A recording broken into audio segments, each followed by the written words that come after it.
For anyone that has watched Formula 1 for a few years now, we've gotten very used to the concept of super talented drivers losing out on an opportunity in F1 due to teams opting instead for what have become to be known as pay drivers.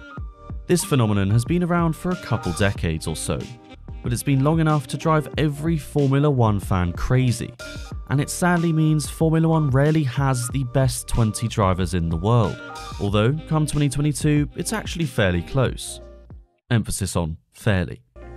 We've seen countless examples in the past, being Lance Stroll replacing Esteban Ocon at Racing Point in 2019, and Nikita Mazepin replacing Kevin Magnussen in 2020, but we all know how that panned out.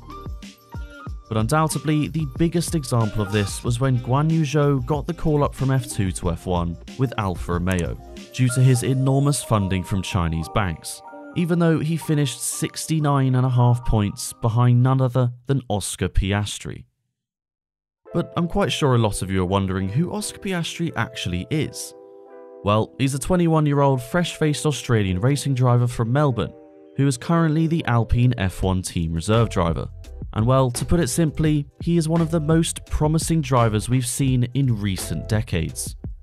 And to understand this, look no further than his junior career to see what I mean. Well, firstly, looking at his karting career, it wasn't actually very impressive. But once he made the move into single-seaters, he came alive. In his first season in British Formula 4 in 2017, he took 6 wins, finishing second in the standings. Then he graduated to Formula Renault in 2018, and after a year won the title with 7 wins.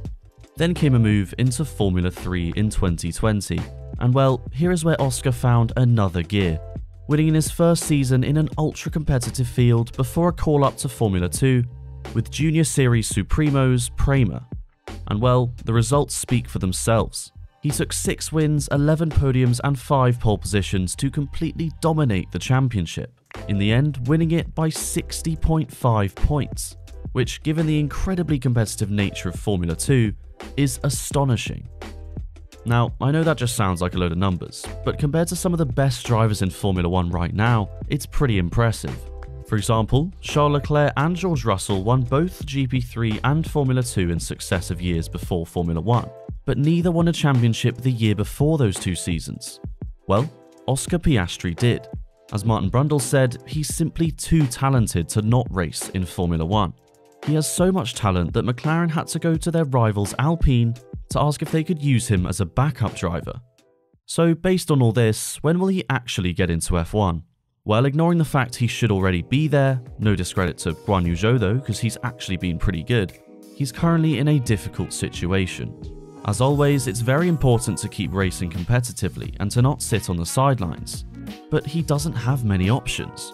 He can't race in Formula 2, if he goes to Formula E his chances at F1 are certainly over, and he could risk falling into irrelevancy if he goes to IndyCar, DTM or WEC.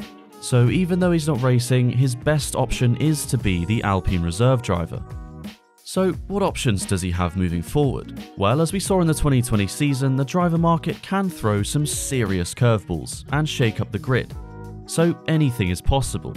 But his most realistic option would be to wait until Alonso retires, which could be in 1 or 20 years' time, knowing Alonso, and then take that seat at Alpine. But if Alonso doesn't retire at the end of the season, then I'm sure he'll go searching for other options. And the way I see it, there are 3 main scenarios which could go in his favour.